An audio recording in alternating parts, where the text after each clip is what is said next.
It seems like every year we find one more story we read about of finding life that in some impossible environment, and then all of a sudden that's just accepted that oh, life can live there too. Where can life not live?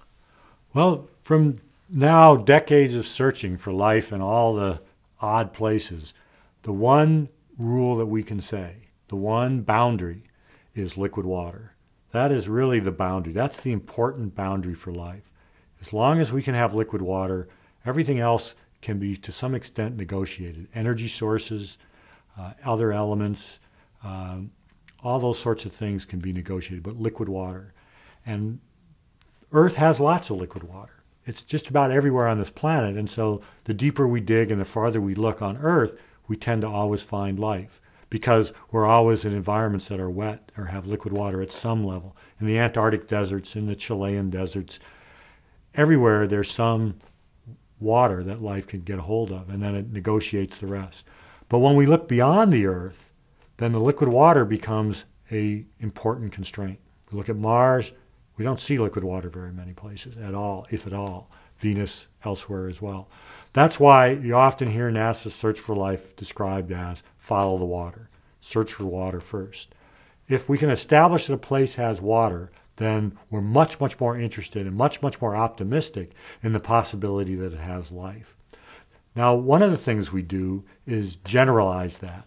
Say, well, it's not water per se, but it's a liquid.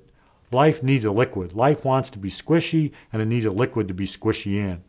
And that takes us to Titan, an interesting world, the only other world in our solar system that has a liquid on its surface, besides the Earth. Earth has water. Titan has liquid methane in lakes near the polar regions. And so it's the other world with a liquid, a different liquid. And the whole possibility that life could live in that liquid has gotten a lot of interest lately. So we have worlds with water, Earth, worlds that had water, Mars, worlds that may have water below the ice, Europa and Enceladus, and then worlds with another liquid, Titan. And that's the cast, if you will, for the story of life in our solar system. You talk about the need for liquid water, and that's clear. And yet there are these organisms like Deinococcus radiodurans, for example, that can go for such a very, very long time without that. To me, it seems to change the game in terms of where life might get to. Say there's a large asteroid impact and lots of pieces of rock are knocked off, big enough, head-sized pieces of rock, big enough to be interplanetary travelers. And it seems to me that that knowledge changes where life might get around in the universe. Yeah. Talk about that a little bit, if you would. Well, it's certainly true that life needs liquid water, but it only needs liquid water when it's growing or reproducing. When organisms are dormant, they can dry up and be in a dormant state, and we don't know what the limit is on how long they can be dormant. For all intents and purposes, some organisms can be dormant forever. So you can imagine a dormant bug inside of a rock being kicked out into space, flying for millions of years even, landing on another world, that rock breaking open, and that bug getting wet, getting rained on, coming back to life, and crawling out.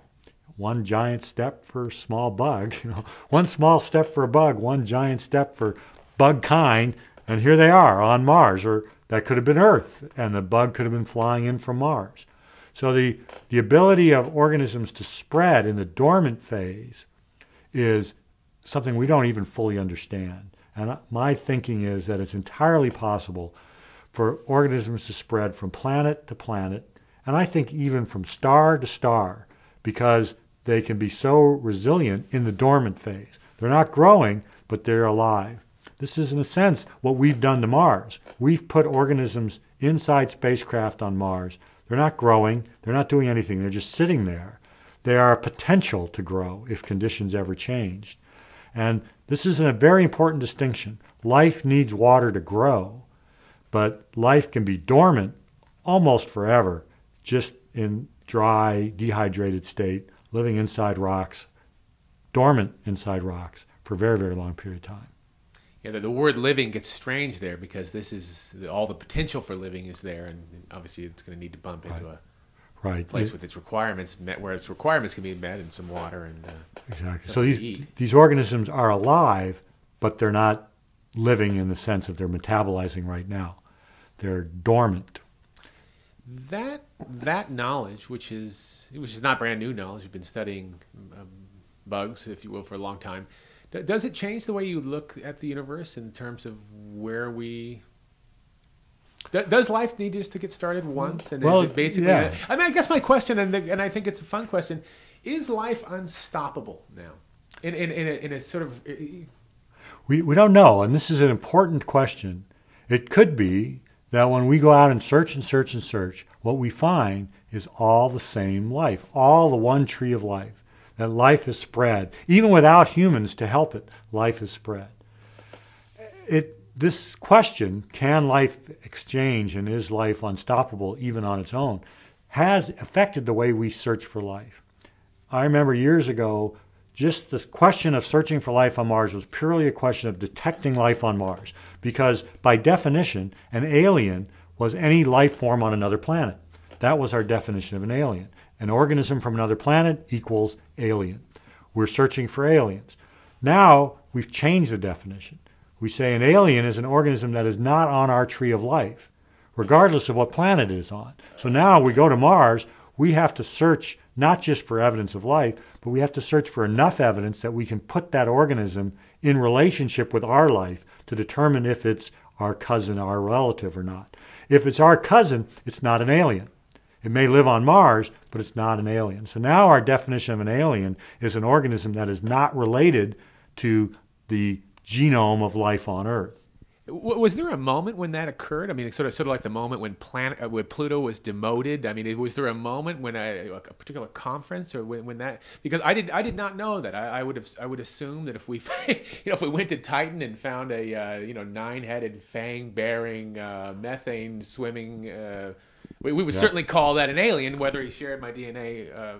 If that organism mapped onto our tree of life, then I would not call it an alien. It shares a common origin with us. We could trace back, and at some point, that monster and us would have a common ancestor. Right? We say, "Don't eat me. I'm related to you."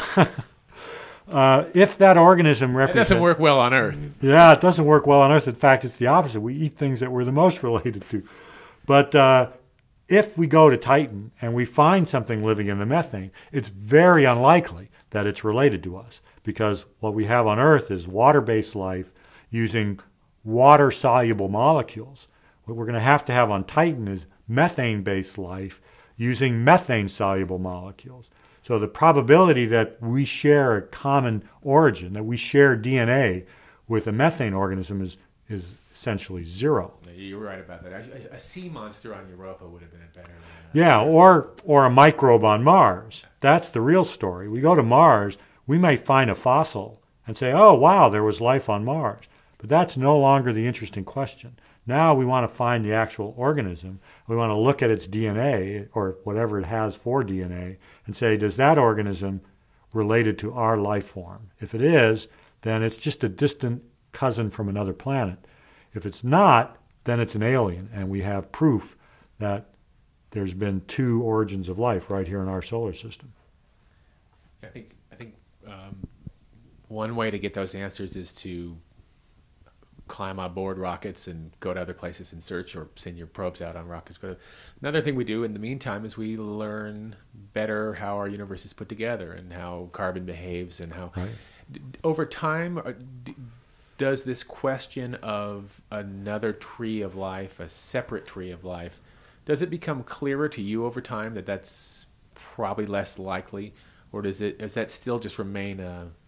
I mean, there are these sort of, you mentioned methane, there are these other sort of possible contenders, I guess, is for lack of a better term. But in the meantime, we also check off, no, that wouldn't work. It's hard to see how alive it's. Try to computer simulate it, it doesn't add up. Well, we can't really check. We can't rule anything out, rule anything in. It's very hard to have a general understanding of a phenomenon when you only have one example. So we have life on Earth. And we think of life on Earth as this wondrous, diverse phenomenon. But in fact, at its biochemical root, at its genetic root, it's one type of life. And so people say to me, well, you can't have methane life because it couldn't do this and this and this that we do. Well, maybe it doesn't need to do this and this and this that we do. So it's very hard to make any constraints. I think this is a case where the science will only advance, our understanding will only advance by going out and looking. We really need to be driven by the data here. The theory is very hard, and you can understand that because we can't even explain or replicate the life that we have. We have one example of life. We can't even duplicate it in the laboratory. The best we've been able to do is take the genome, synthesize it, and stick it in a living cell and have it continue to live, which is an important step. I'm not diminishing the importance of that step, but we're far from being able to synthesize the life that we've already got the example of. In a sense, we've got the answer in the back of the book and we still can't work out the problem. And now we're going to talk about, well, what's it going to be like on another world? We're just way, way too early in our understanding of life as a phenomenon to rule anything out or to rule anything in. Well, Chris, when I go back to my old math classes, it was the show your work was always the hardest yeah, part. right. Right. We know what the answer is, but we can't show our work to how to get there. We know that carbon can turn into life, and we know what the answer looks like, but we can't make the steps in between. Yeah, and it's a good point. Because, I mean, it's not as if at each step of the way we say, "Oh, that's totally intuitive." It's not, and we you know, 10 years ago we're talking about junk DNA, and now we're saying, okay. It's not junk at all. It's very junk, important. Junkyard to begin with. So. Yeah. I think we appreciate the Earth more when we view it from outer space and when we study the other planets nearby. That gives us a better appreciation of the Earth. And I think, of course, the famous example of that is the image of the Earth seen from Apollo, the famous picture of the blue marble, where we see the Earth as a whole, the Apollo 17 picture of the whole Earth. I think that perspective is very valuable in helping us understand the Earth. And I think another component is looking at these other worlds and realizing just how special the Earth is. We've been taking it for granted. A world with an atmosphere, with water, covered with life. What a fabulous place. And I think that that's an important perspective. And that perspective is deepened as we study Mars and Venus as our sisters, so to speak. And it also is part of the motivation for me to consider, could we bring Mars back to life? Could we make another Earth? Not as a replacement for our Earth. I think the notion that we will destroy Earth and so we need some place to go, I think is absurd. But the notion that life is such a wonderful thing and a planet covered with life is such a wonderful thing, can we make that as a goal for ourselves to build another one? Can we restore Mars to biological fullness? And can we imagine spreading life out from Earth? Is that something that we humans can do? We don't know the answer to that question. We know if the answer to that question is yes, that life can spread from Earth. We know that the only species that can do that is us. And I personally think that it would be a useful and appropriate use of our intelligence and technology to act as the carriers to take life, not just human life, but all life, the biosphere, and spread it out beyond. And Mars looks like the first site where we can contemplate doing that. Over the last 10 years or so, there's been a couple fundamental advances in our understanding of Mars, some as recently as last year. Let me start with that. When the Phoenix mission landed in the polar regions of Mars, it made a surprising and fundamental discovery that's still sinking into our understanding, and that was the discovery that the chlorine on Mars is not in the form of salt, table salt, which is what we expected, regular sodium chloride. Instead, it's in the form of perchlorate, a highly reactive type of chlorine, such as used in solid rocket boosters, for example, is perchlorate. Well, that forces us to rethink our understanding of Mars, and in particular, to rethink our interpretation of the Viking missions. Viking landed on Mars and, to everyone's surprise, did not detect any organic material with its oven GC, gas chromatograph system. Well, at the time, the only explanation we had was that there was no organics in the soil. Something is bleaching Mars clean of organics. Now, knowing that there's perchlorate in the soil, we realize that there were organics in the soil. They were destroyed by the perchlorate, leaving one telltale sign, the presence of a certain molecule which was seen by Viking, but we didn't understand what it meant. So it's very exciting because it says that Mars does have organic material. Now that doesn't prove that Mars has life or ever had life, but what it does is it opens up the possibility that we can sort through that organic material and look to see if there's any biomarkers, any chemicals that would be indicative of life, like DNA. That's good news. Now there's also been, well, maybe you could call it bad news in the last decade, which is that we've learned that Earth and Mars exchange rocks. We have on Earth 20, 30 some odd rocks that have come from Mars. And we assume that rocks also can go from Earth to Mars. Well, that raises the possibility that life on Mars and Earth are in fact linked. That life may have started on Mars and then carried to Earth by rocks, or started on Earth and carried to Mars by rocks. And so we may go to Mars and search and find evidence of life and be all excited, and then it turns out it's the same stuff as us, that we have common origin, it's just our cousins. So in a sense, that makes the search harder. It means we have to not just find life, but we have to determine if that life is related to us or not. So the organic material makes the search more interesting and easier. The exchange of rocks with Mars makes the search harder, and possibly raises the possibility that what we'll find is a type of life related to us. In all cases, the search is on. The goal is the same. We want to find evidence of life, evidence that it's a separate type of life, and the only way to resolve it is to go look. There are, in fact, numerous possible scenarios at this point, and some of them are sort of strange. I mean, it may be that we have, in fact, already colonized Mars, but that there was extant life beforehand. That may be that's what planets do, given enough time to sort of get RNA and early DNA going, and that they're happily living together now. It may be, as you said, that there is a unique Martian life. It may be that we colonized Mars 1 billion years ago with a reverse ALH 84001 and wiped it out already. We don't have to worry about that. But with any of that in mind, talk about does it make this idea of a future human presence on Mars that goes beyond exploration, and that might involve even tweaking the planet to make it more suitable for life of any terrestrial kind. Where do you see roadblocks there, or does it matter now? Can that just be something that's fun to think about, and those decisions can be made later? Well, I don't think that we can put off that discussion, and I'll explain why. There's important choice points on the way to making Mars a biological world, and how we act depends on the answer to those choice points. For example, the first one, does Mars have its own biology? Does it have life? Still there. And then the follow-up question is, if it has life, is that life related to us or is it different? What we do on Mars depends on the answers to those questions. If it turns out Mars has no life and never had life, well, then I would advocate for moving in. Let's bring life to this planet that never had it. If Mars did have life, then the question of is it related to us or not becomes very important. If it's related to us, then we can move in. It's like a new island on the Pacific Ocean. It's going to be naturally populated by Earthlings. They just happen to be living on Mars. We're all family. Let's move in together. The interesting question is if there is life and it's not related to us. There really are aliens on Mars. Microscopic aliens, but aliens. Then I think we have a completely different view toward long-term exploration and habitation. And I say we back off. We remove all contamination we've put on Mars and we quarantine it and let that life develop.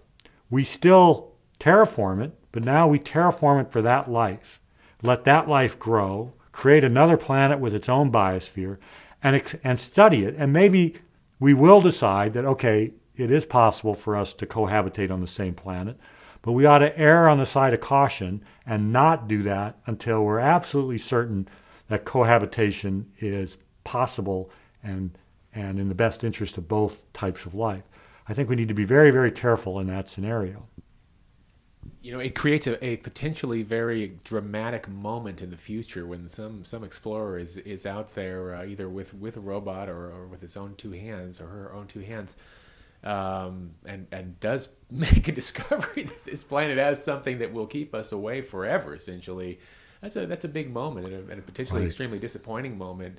Thrilling on the one hand, thrilling in the sense that it tells us something about the universe that I think everyone wants to hear.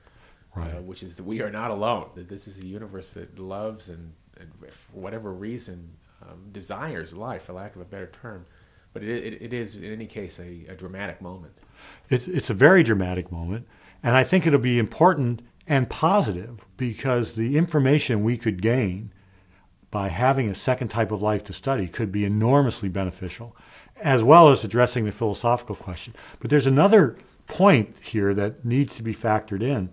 That discovery of a second type of life on Mars would cause us to want to then do things like, for example, pull back any contamination that we sent to Mars, which means that between now and that point of discovery, we don't want to do anything that's not reversible.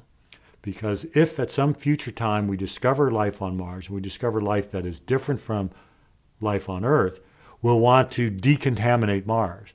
Well, a lot of people, when I tell them this, they say, well, we haven't contaminated Mars. I go, well, we have.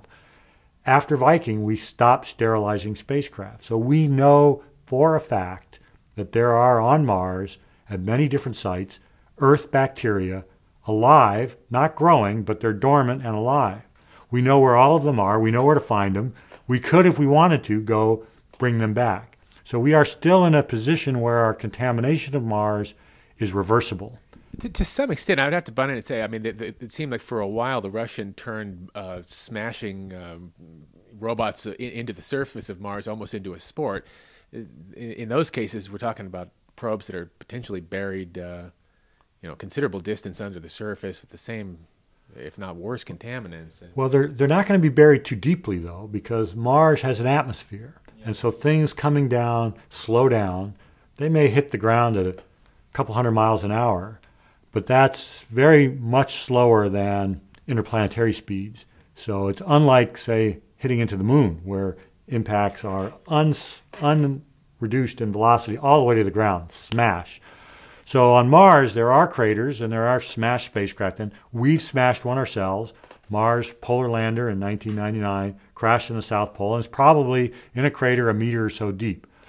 And indeed, the decontamination of Mars would require us to go back to that site and excavate that dirt, pull out that hunk of a crashed spacecraft, and allow that dirt to be sterilized by the ultraviolet light as part of the decontamination procedure. These aren't easy things to do, the decontamination, but they're possible, they're practical. And if we discover a second genesis of life on Mars, we'll want to do that. We'll want to unfold our contamination. Now, you can imagine that we could do things in the future that would be impossible to reverse. Like, for example, drilling down deep into a subsurface aquifer without sterilizing the drill bit, contaminating a subsurface sea on Mars. There's no way to undo that. So I've been advocating for some years that as we look forward from this day on, we should explore Mars in a way that keeps biological reversibility as an option, so that if we ever do discover a second genesis of life on Mars, we can do the right thing and decontaminate it from Earth life before we start terraforming it to encourage the growth of the life that's there. What it all adds up to is a pretty thrilling couple of decades ahead, because these questions will likely get answered during that period of time. Yeah, and I think the pace of interest is going to accelerate, because in a year, Mars Science Laboratory is going to land on Mars, and it'll have the capability to detect the organics that we now think are there, because it will be able to separate the organics from the perchlorates. And so we'll get a sense of the richness and diversity of the organics, which we don't get even from working backwards to the Viking results. And that will then motivate subsequent missions that will hunt through those organics to try to find biological markers that indicate life, and then try to compare those to the biological markers that would be produced by Earth-like life. this is a little more philosophical, but let me ask. I mean, we've had a few examples on Earth in the past years. I think Lake Vostok would probably be the best example of scenarios in which we do need to take precautions and decide together that we're going to. Have we done those adequately enough? Are we able, from an exploration sense, to take the kind of precautions you're speaking of in terms of how we explore? This does not strike me as being a particularly great human trait. There's a lot of wonderful human traits, but it doesn't. Caution while exploring is not one. Right. It's something we're going to have to learn to do better. We're starting to think this way in terms of our actions on Earth, but Earth is a planet which life is so widespread and so ubiquitous that we don't have to worry so much about moving life from one point to the other because it happens naturally. And on previous spacecraft, we haven't worried too much about it. Now we need to start getting serious, particularly when we start doing things like drilling underground. And so we're going to have to develop that technology, develop that mindset of how to explore in such a way that we do nothing that's irreversible. I like to think of it in terms of the computer metaphor. When you're typing along on your computer, you can always hit the undo button. What a wonderful button, the undo button. We'd like to have that button in our life, you know. Oops, I didn't mean to do that. Hit the undo.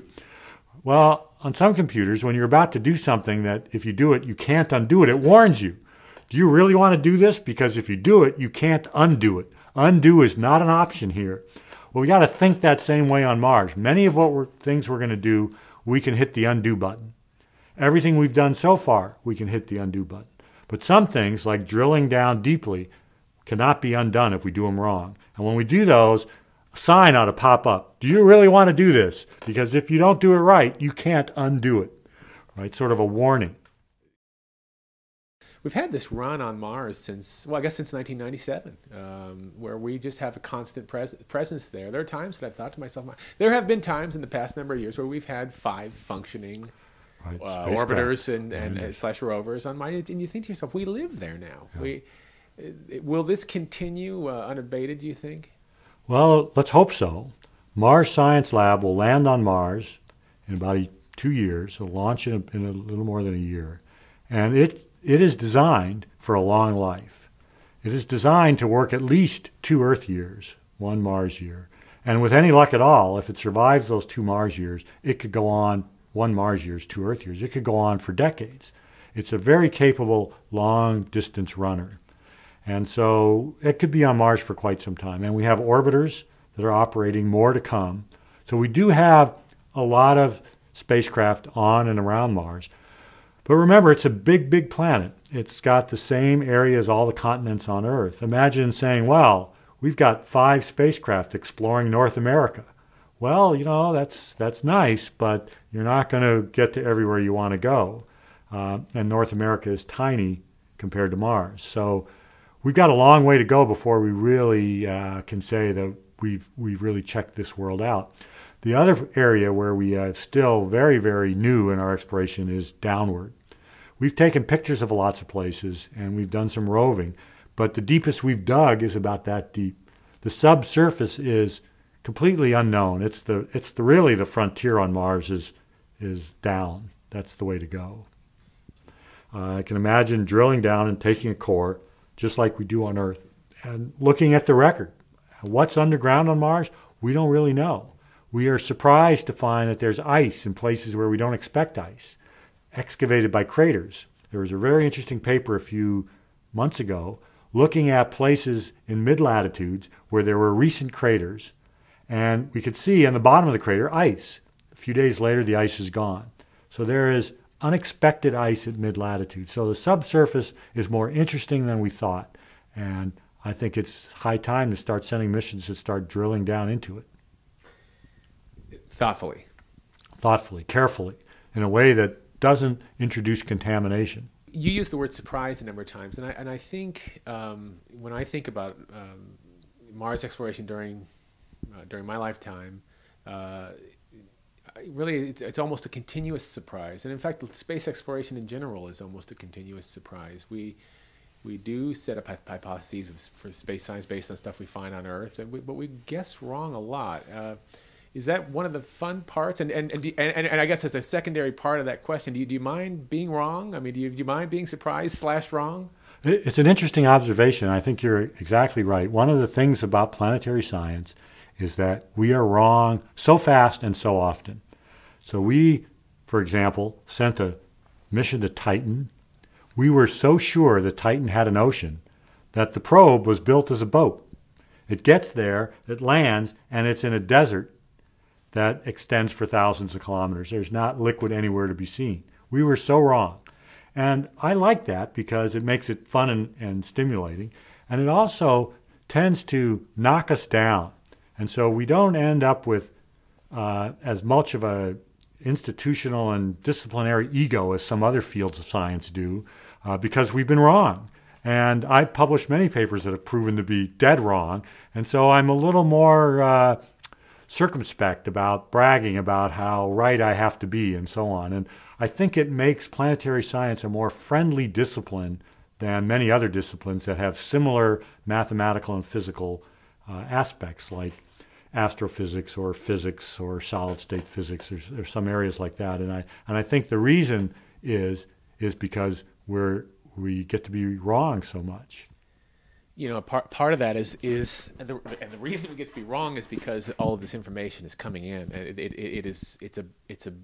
It's about the data, and the data coming over and saying, no, you got this wrong. And I think that's a good thing. You know, the joke we've all heard is that, you know, for an idea in science to die, the scientist has to die. You know, there are fields where a guy will just fight for his idea until he. This is not the case at all in space science. In that sense, do you think it's probably a more inviting field for a young scientist to get into and make a mark? I think it's because of this interplay of missions and new data and changing paradigms. It makes the established people in the field a little more willing to allow for new ideas and a little more circumspect in how certain they are. And it makes it, I think, more interesting and inviting for young people. And interestingly, it makes it more accepting to female scientists. I have noticed that the fraction of scientists in planetary science that are female is much higher than in similar fields with similar background requirements, like, say, physics or astronomy. And I've wondered about why is that the case, and I think it goes back to this culture of more accepting of new, novel ideas and a less entrenched set of bureaucratic walls and intellectual boundaries. And I think that's because it's those boundaries, if they get constructed, are knocked down by the next mission so fast that we don't even bother, and we just get out of the habit of thinking that way. We don't try to defend our ideas for decades and decades because they're destroyed by the data that comes in from the next mission. So obviously there's no point in defending them. The question of international control is important, and I think the answer to that is being developed in the way we treat Antarctica. I think Antarctica is a very important model. The good thing about Antarctica and space is that nobody lives there, so there's no issues of residency or indigenous peoples or indigenous states. And the way we're approaching Antarctica seems to be a very positive model for applying in space, and that is countries get together and they make rules about maintaining the environment and about how to operate in the environment. And then when the tour operators and private expeditions come in, they have both willingly followed the same rules and also been constrained by the laws of their countries of origin to follow those rules. So as a United States citizen, for example, you're obligated to obey U.S. treaty obligations with Antarctica, whether or not your expedition to Antarctica is funded by the U.S. government or not. Even if you go to Antarctica as a private citizen, you cannot contaminate it or carry out, for example, transport out indigenous life without a permit by U.S. law just because of U.S. treaties. That same model, I think, can apply to the Moon and Mars. And as private expeditions or even as more government expeditions are launched to the Moon and Mars, I think this same mechanism will be put in place. And a lot of people involved are looking at the Antarctic as the example. And I think it's been a very good example, a very successful example. And part of the reason it's been so successful is that it's in the best interest of the tour operators to maintain the Antarctic environment as well, because what attracts their customers is this exotic, pristine environment. If Antarctica turns into a junkyard, they're not going to have the tourist dollars available to do what they want to do. And it's the same with private individuals. They go to Antarctica to experience this interesting and unique environment. They are not motivated to destroy it. And I think that that's the same logic that we can apply to the Moon and Mars.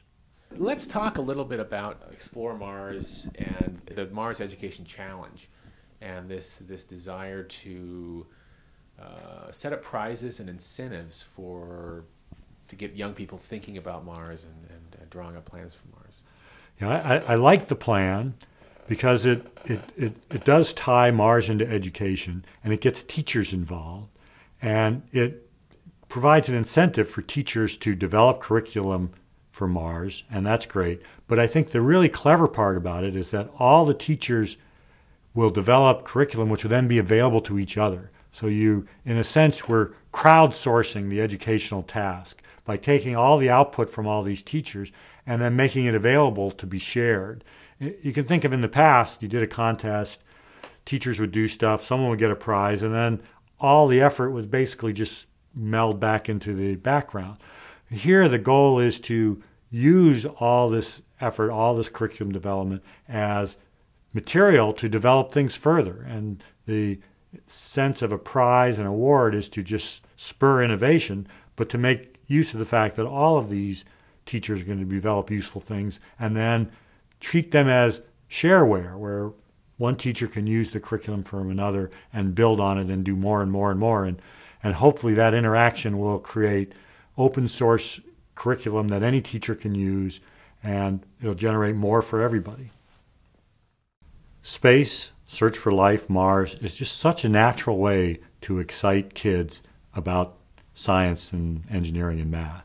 There's no easier way to get them to do their arithmetic and learn their multiplication table than to give them a vision of going into space and being an astronaut and flying to Mars and searching for life and doing all those great things. It's a natural attractor for kids, and it's a natural way to motivate a desire to learn science and math. And so I think we really should push it harder. Space is kind of like dinosaurs in that sense. Kids are naturally interested in it. And if only we could say there were dinosaurs on Mars, we'd get it both together. So I think that's a very important point, and it's a point that I think NASA could make more of, and the Mars community could make more of, realizing that we may be holding one of the important keys to stimulating kids into learning about math and science. And this is not just for kids in one particular category, but all kids. Kids who are from underrepresented, lower socioeconomic levels, the whole range, all of them are excited about space. They all can see the sky. They all understand what NASA is doing. They all understand why space is exciting. And I think we need to make more of that. And hooray for a push on using Mars as an educational tool. Another reason that I think education is so important is because the nature of space exploration is multi-generational. I'm now working on missions that aren't going to fly until the folks that are in grade school now are old enough to operate the instruments. It just takes that long. I worked on a mission to Saturn, and it was 20 years from when I started work on that mission to when the data came back. So that, in the space program, we've got to think that way. We've got to think about recruiting the next generation as part of our job, not just because it's a good thing to do, but because if we're going to get the job done, we've got to be recruiting the next generation. Consider human exploration. We're now making plans for human exploration, the Moon, Mars, near-Earth objects.